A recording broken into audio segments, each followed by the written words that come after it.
নমস্কার বন্ধুরা, পলি কিচেন রুমে সবাইকে স্বাগত। আজ শেয়ার করব আমি ডিম ভাপা রেসিপি। তো কিভাবে আমি ডিমের ভাপা রেসিপিটা করি সেটাই আপনাদের সঙ্গে শেয়ার করব। তো ভালো লাগলে চ্যানেলটি সাবস্ক্রাইব করে পাশে থাকুন, আর পাশে থাকা বেল আইকন প্রেস করুন পরবর্তী নোটিফিকেশন পাওয়ার জন্য। তাহলে কথা না বেড়ে চলুন দেখে নেওয়া যাক আজকের রেসিপি। দেখুন, এটাও উঠে গেছে। তো বন্ধুরা, চিলি ফ্লেক্স করার জন্য এখানে আমি দুটো শুকনো লঙ্কা নিয়েছি, মাঝখান থেকে একটু ছিঁড়ে দেবো। একটু টেলে এটাকে একটু গুঁড়ো করে নিলে চিলি ফ্লেক্স হয়ে যাবে। তো বন্ধুরা, এই দেখুন লঙ্কাটাকে টেলে নিলাম। তো জলটাকে একটু গরম হতে দেবো। করার জন্য আমি 3টে ডিম নিয়েছি, এই দেখুন। আর এখানে নিয়েছি গোলমরিচ গুঁড়ো আর চিলি ফ্লেক্স। তো দেখে নিলেন, বানিয়ে নিলাম চিলি ফ্লেক্স। আর টমেটো কুচি, পেঁয়াজ বাটা, আদা রসুন বাটা, আর কিছুটা পেঁয়াজ কুচি। তো এই দেখুন বাটিগুলোকে আমি ধুয়ে তারপরে আমি মুছে নিয়েছি, একটু কিন্তু জল নেই এতে।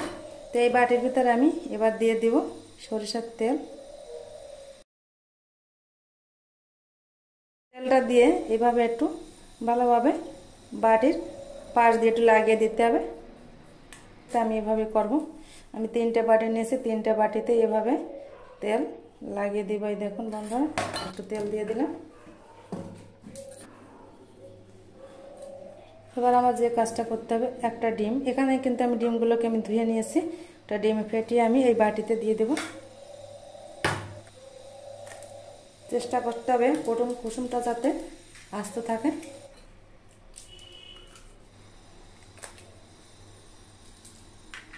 এই দেখুন বন্ধুরা, 3টে ডিমই আমি এক এক করে নিয়ে নিয়েছি। আমি এই চামচে কিছুটা গোলমরিচ নিয়ে নিব, কারণ এভাবে যদি দিতে যাই অনেকটা পড়ে যেতে পারে, এই জন্য আমি এই চামচে নিয়ে নিলাম।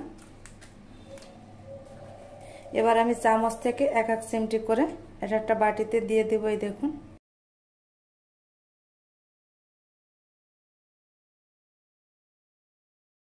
ডিম তো আপনারা অনেকভাবে খেয়েছেন, একবার একটু এভাবে করে ডিমের রেসিপি করে খাবেন, দেখবেন দারুণ স্বাদ। আর এখানে যে আমি চিলি ফ্লেক্সটা নিয়েছিলাম, এটা আমি উপর থেকে এভাবে একটু দিয়ে দেবো। এই দেখুন, বাড়িটা একটু সামনেই আনে।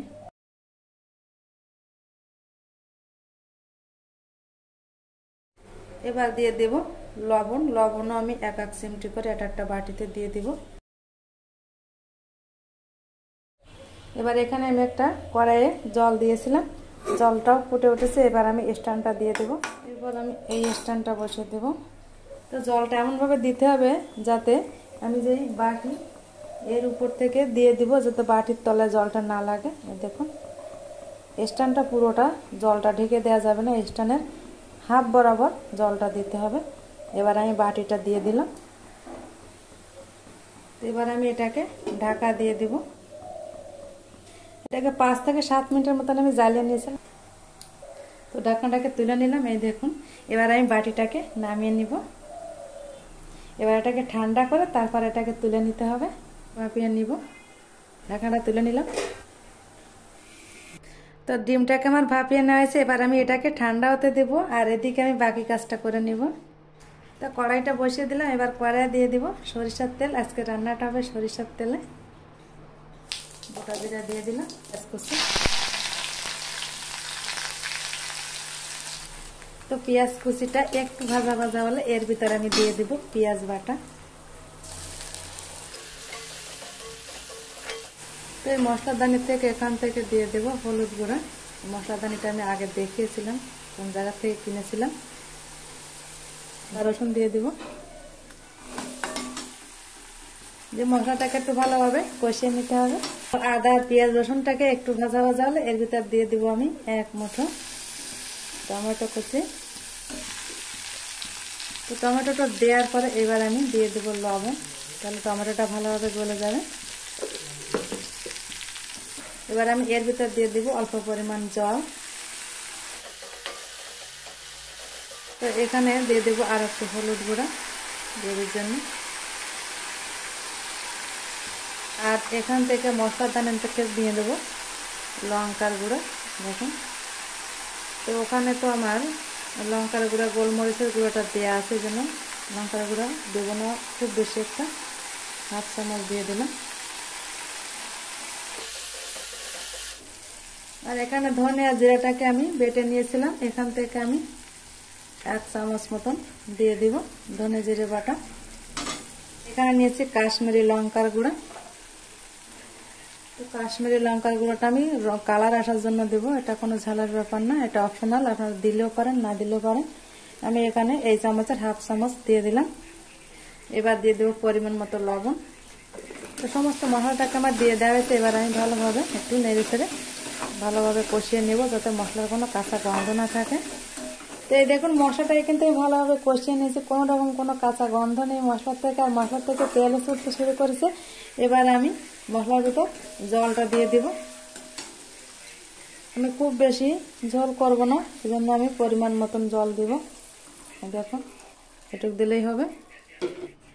তো ঝোলটা ফুটে উঠতে উঠতে আমি এদিকে ডিমগুলোকে একটু ছাড়িয়ে নেব। এটা ঠান্ডা হয়েছে ভালোভাবে। তো এবার আমি চাকু দিয়ে একটু সাইড দিয়ে এভাবে একটু ছাড়িয়ে নেব। এই দেখুন এবার আমি একটা ছোট প্লেটের সাহায্যে এভাবে একটু উল্টে দিব, হাতের সাহায্যে করলে হয়, আমি একটু প্লেটের সাহায্যে করে নিলাম। এই দেখুন এভাবে একটু এভাবে উল্টে দিলাম। আর একটা আমার বেরিয়ে অলরেডি এই বাটির থেকে নিয়ে নেওয়া হয়েছে। এবার আর একটা বাকি আছে, এটাও আমি নিয়ে নেব। দেখুন এভাবে চাকু দিয়ে আগে ছাড়িয়ে নিতে হবে, আর অবশ্যই কিন্তু ঠান্ডা করে নিতে হবে। কোনোভাবেই গরম অবস্থায় কিন্তু এই কাজটা করা যাবে না, তাহলে কিন্তু এই ডিম ভাপাটা ভালোভাবে উঠবে না আর ভেঙে যাবে। তো এই দেখুন এটাকে হাতের তালুতে নিয়ে নিলাম। তো প্লেটে ডিম ভাপাগুলো কেমন লাগছে কমেন্টে কিন্তু অবশ্যই জানাবেন বন্ধুরা। আর এদিকে আমি এই ঝোলটাও ফুটে উঠেছে। এই দেখুন 5 মিনিট জ্বালিয়ে নিয়েছিলাম। এবার আমি ভাপিয়ে রাখা যে ডিমটা এগুলো দিয়ে দেবো এক এক করে। দেখুন এবার আস্তে করে দিয়ে দেবো। তো দিয়ে কিছুক্ষণ আমি ঢেকে রাখবো 2 থেকে 3 মিনিটের মতো। তো 2 থেকে 3 মিনিট জ্বালিয়ে নেবার এবার ঢাকনাটাকে তুলে নিব। এবার আমি খুন্তির সাহায্যে এটাকে নাড়বো না, তাহলে একটু ভেঙে যেতে পারে। এবার আমি একটা সাঁড়াশি দিয়ে এভাবে একটু ঘুরিয়ে ঘুরিয়ে নেড়ে নেব। দেখুন এখানে আমি 1/2 চামচ গোটা গরম মশলা বেটে নিয়েছিলাম, এটাকে আমি দিয়ে দেবো, উপর থেকে একটু ছড়িয়ে দেবো। তো গরম মশলাটা দেওয়ার পরে আবার একটুভাবে নাড়িয়ে দিব। এই দেখুন তো গরম মশলাটা দেওয়ার পরে আমি 2 মিনিট ঢেকে রেখেছিলাম, ঢাকনাটাও তুলে নিলাম। কত সুন্দর একটা কালার এসেছে। এবার আমি এটাকে গ্যাসটা বন্ধ করে দিয়ে আরও 5 মিনিটের জন্য আমি গ্যাস বন্ধ অবস্থায় এটাকে ঢেকে রাখবো। তারপর ঢাকনাটাকে তুলে নিলাম। এবার আমি এটাকে নামিয়ে সার্ভ করে নিব।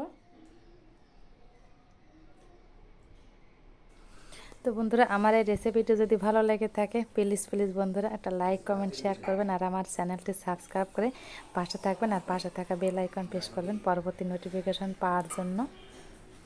তাই দেখুন তৈরি হয়ে গেল আমার ডিম ভাপা রেসিপি। দেখুন তো একবার হলো বন্ধুরা এভাবে একটু ডিমের ভাপা রেসিপি করে খাবেন, আমি যেভাবে করেছি। তো ডিম তো আপনারা অনেকভাবে খেয়েছেন, তো একবার এভাবে একটু করে খেয়ে দেখবেন কেমন লাগে, আর কমেন্ট অবশ্যই জানাবেন। তো ভিডিওটি ভালো লাগলে লাইক কমেন্ট শেয়ার করবেন, আর চ্যানেলটি সাবস্ক্রাইব করে পাশে থাকবেন। ভালো থাকবেন, সুস্থ থাকবেন। দেখা হবে অন্য কোনো নতুন ভিডিওয়। নমস্কার।